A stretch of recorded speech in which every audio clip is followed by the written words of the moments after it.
Hello everyone and welcome back to another episode of the Bear Bar Tales. It is I, the one bear that was voted most likely to be shot with a tranquilizer gun in high school. Mainly because I'm a bear and I don't belong in a high school. The Bear Bard. Choice. The ability to make literally infinite choices for your character is the biggest draw to TTRPGs, for many in the space. Not only is it a major draw for people, but many of them would argue it's essential.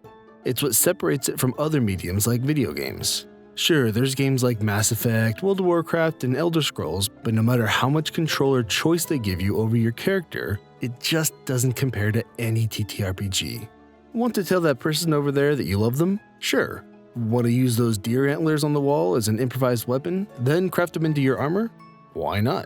Want to make a gnome barbarian named Trogdor who takes levels in Wizard so he can truly burninate the countryside? Do it. Now, with all that being said, what happens when you take away these choices? What happens when you remove one of the main draws for the entirety of the genre? Well, horror stories, of course. Today, we have a couple of stories to show different ways that GMs can take away a player's agency and the effect it has on the party. But first, if you like this type of content and you want to hear more from the Bear Bard, make sure to like the video and give that sub button some love. Every sub I get gets me one step closer to learning to play bocce ball, or even learning what bocce ball is. That way, I can put on the Bear Bard's brilliant bocce ball bonanza. Bam! It will be brilliant. Get on with it! And with that, let's get to today's story titled, When None of Your Choices Matter. Not sure if this goes here, but I need to vent about it to get it out of my system. Any questions, I'm happy to answer as well. I know it's a long one. So this happened recently, and I still don't know how I want to handle it, either by leaving the game or trying to talk to the DM. Let me preface everything you're going to read by stating a few facts. The group I'm in is just me and two friends. One of them we'll call Arnold, the other is Warwick. I started playing with Arnold and enjoyed playing in his games. Never really had any issues. He worked with his players and his rulings made sense/were fair. I met Warwick through Arnold and we started playing together.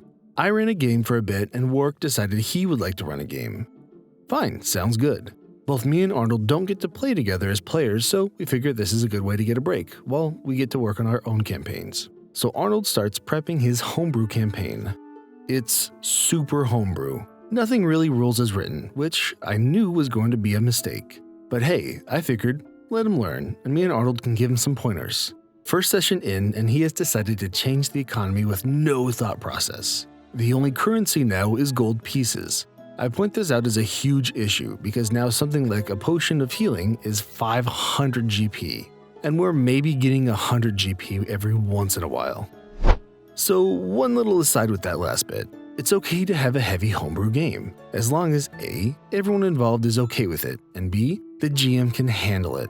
This may be assuming a bit, but it sounds like this group traditionally keeps things more rules as written, so this is something they all should have discussed ahead of time.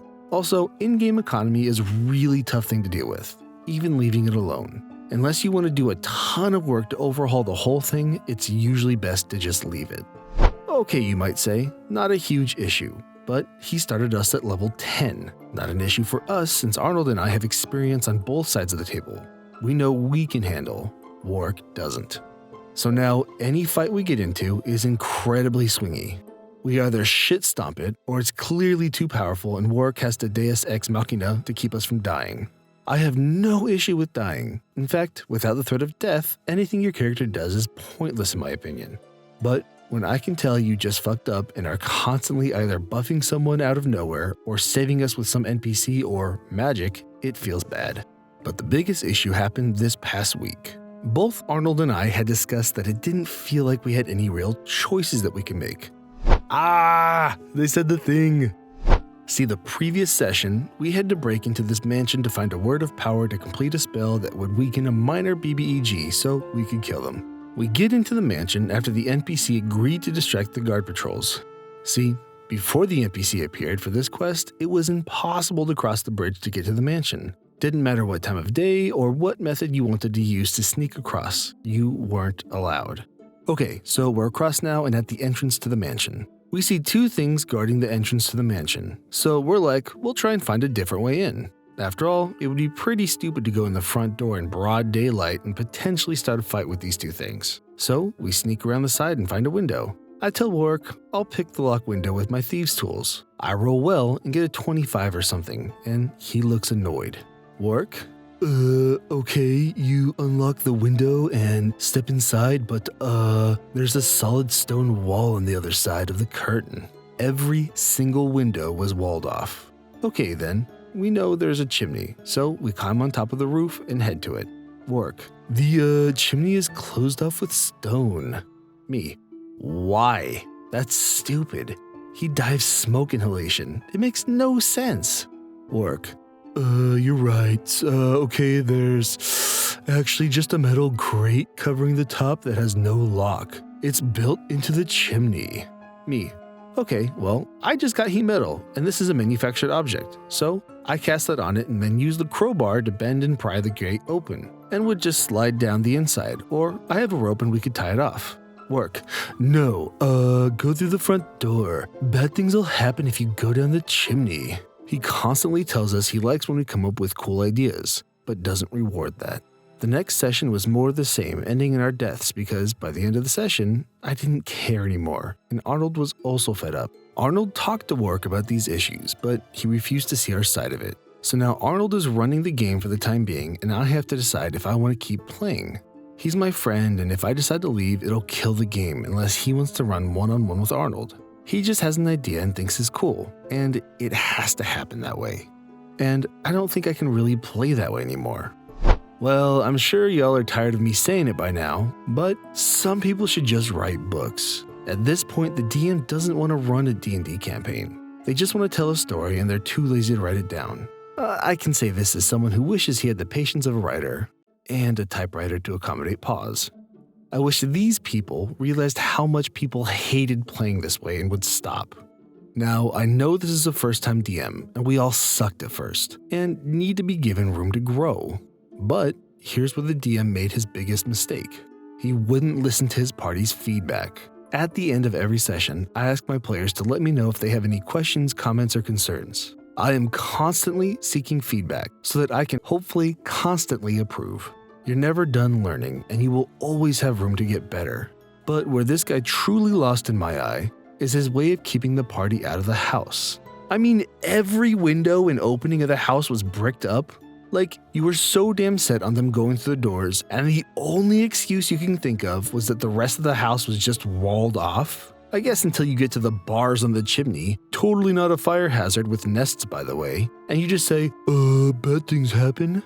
Now, can we all be Wayne Brady with improv? No, but at least have better improv skills than a duck. Want a quick tip to make sure you're better than this guy at the table? Humble yourself. Care a little, and the rest will take care of itself. You don't have to be great at the beginning, but you just have to show those traits and I promise you'll improve. But let's go ahead with the next story, titled, Why I, as a DM, Never Allowed Persuasion Rolls Between PCs. It's been a while since my last post, so I figured I'd give it another shot. This happened years ago now as well. If memory serves, this was the second campaign I was ever a part of, and had not begun DMing yet myself. Dialogue is mostly paraphrasing, as the events of this campaign happened roughly 4 years ago. You all know the drill by now. All names included are fake. Here's our list of characters. Cassie, first-time DM with a penchant for the Feywild. Myself, homebrew warforged artificer with very high int and wisdom. Troy, high int human wizard. Isaac, Kenku rogue and first-time player. Amanda and Rachel, centaur bards, yes plural, and the problem players for tonight's story. There were a few other party members, but none of them are particularly important for this story. This campaign had been running for a long time at this point, focused around resurrecting a dead nature goddess before life started to die out on the material/mortal plane. Our party had been in the Feywild for several sessions by now, which frankly everyone was sick of, but that's a story for another day. My first character, a tiefling monk, had recently left the party over trust issues, due to them attempting to sell him into magical slavery in order to convince a powerful Fey enchanter to spare them. So, naturally, the DM needed to find a way to introduce my new character to the party. Cassie took this opportunity to allow a few new players to join the main party alongside my artificer, flavoring it as two parties teaming up. This is where Amanda and Rachel both joined the campaign, alongside a satyr paladin and my artificer.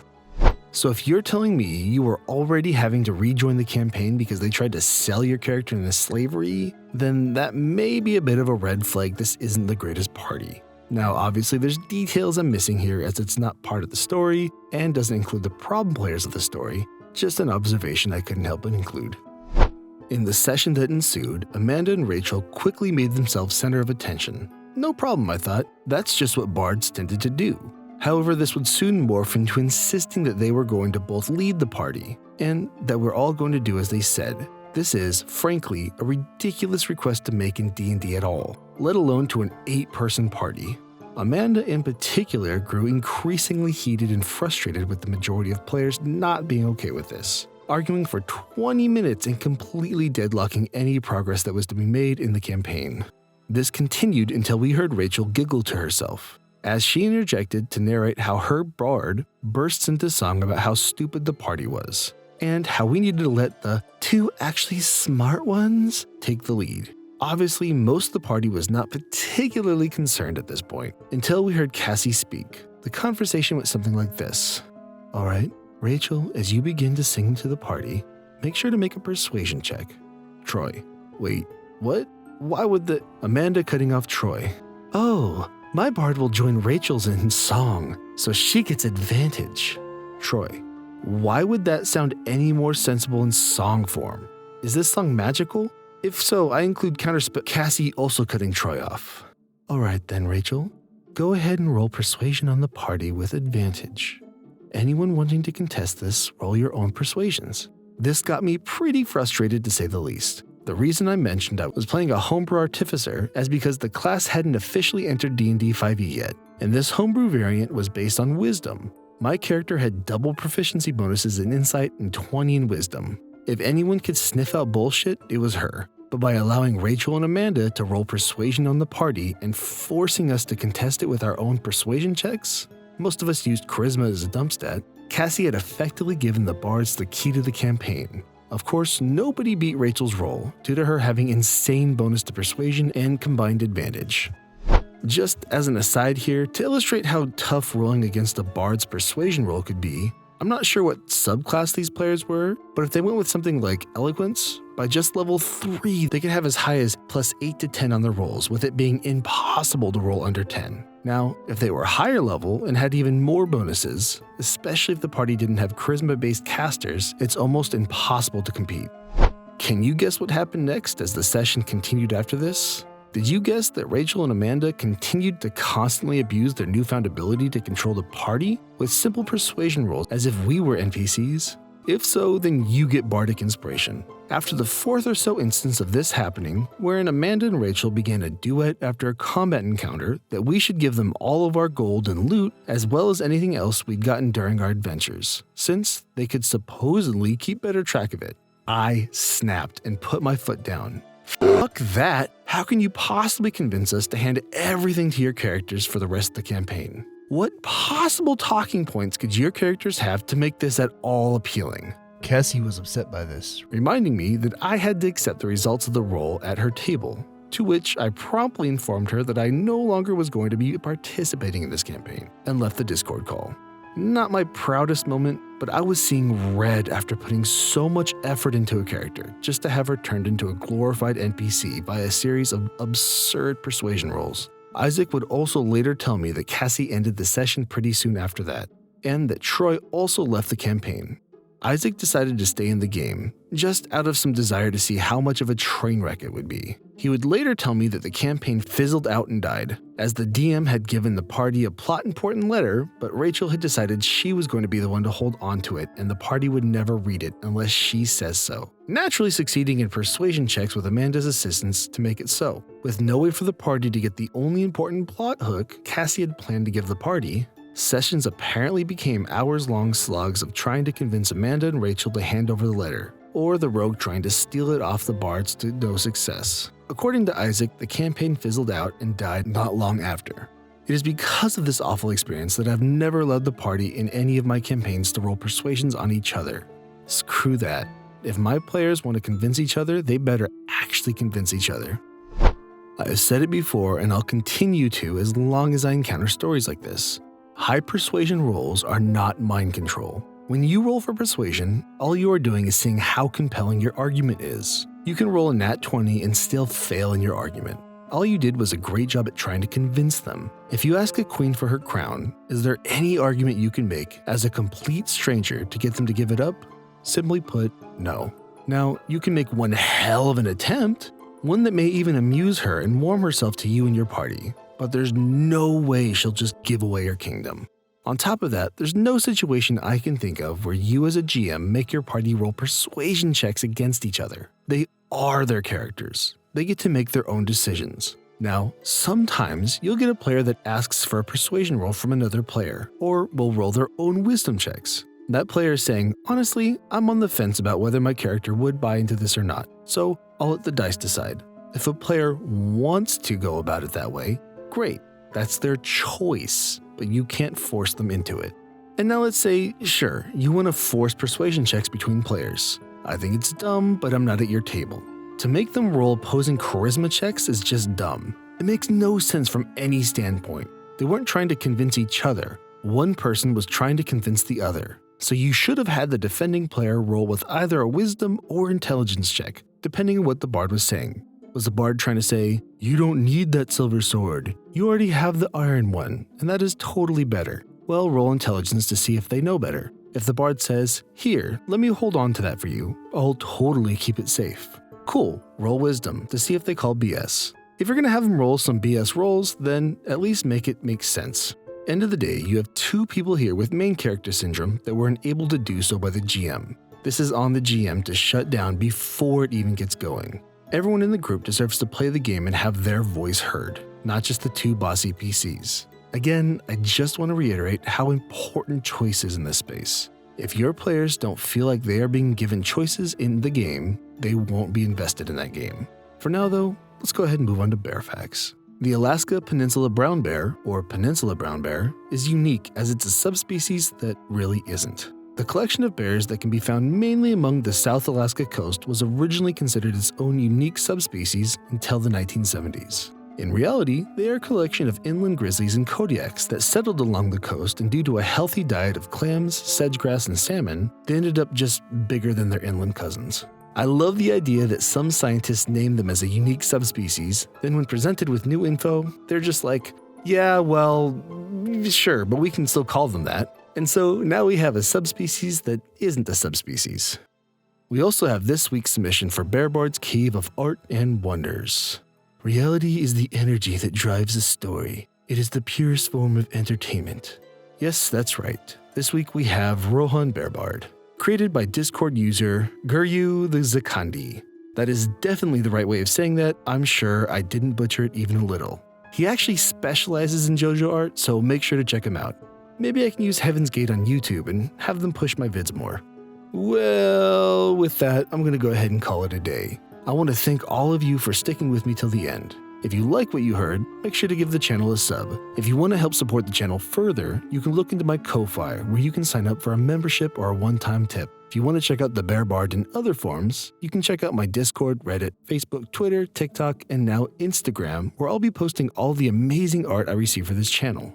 Also, don't forget to check out the Bear Bard Tales podcast. You can find it pretty much wherever. I'm still working on it. I promise more is coming. Before I go, I just want to give a quick shout out to my first Ko-Fi subscribers at the Mossy tier, Reuven Gritters and Novatonics, both of whom have been around for much of this channel's growth and have helped a ton. I've also received a tip from user Code Capuchin, and to you I say I will keep it up. Thank you guys for the support. It's humbling to say the least. For now though, I think that's gonna do it for me today. Stay kind, stay beautiful, and keep on living that bard life.